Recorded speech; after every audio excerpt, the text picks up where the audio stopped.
So with my busy schedule, recently I haven't been eating as well as I probably should be. My energy is off. I have asked for the help of Christine Avanti. You know her from Food Network. So this is your new book. I keep hearing real food. So there's a difference between real food and what people think that they need to eat for weight loss, which would be diet food. There's ingredients in diet food. We don't know what they are. We know that they cause issues with sleep patterns, with anxiety, and also with constantly feeling hungry. Let's get right into it, because this looks fun. Okay, so what we're making is my coconut faux yogurt. You buy young baby coconuts. These were taken from their mother coconuts at a very young age. Basically, you take your knife, you cut the top of the coconut off. So we want to get to where you see the 3 seams at the top of the coconut.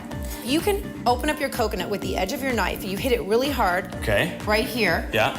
What will happen is it'll pop off like a little top. I get a little crazy with this shit. There it is. Oh, yay, I did it. Okay. That is cool. Yay. I'm pouring the coconut water out. This is so yummy and good. So now you want to take the coconut, you want to scrape the meat from the inside. Christine's got me working here. So we add a vanilla bean to this yogurt. So the way you could open a vanilla bean is you want to put your knife, so you push till you cut the top part open and you just slide the knife all the way down. Okay. All the coconut meat goes in.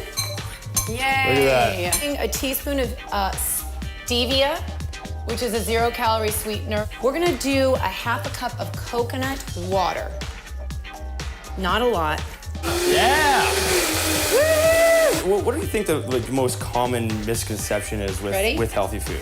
I think the misconception is that people feel that they have to starve themselves or eat bland, boring food. It doesn't have to be It doesn't have boring. to be gross. This is the best part of it. So we're gonna zest a little chocolate over the oh, now we're talking. Yogurt. Yummy. Put a little strawberries for a little bit of a colorful flair. I got long arms. You could throw strawberries on here, raspberries, blueberries, whatever. Got a pattern. Boom.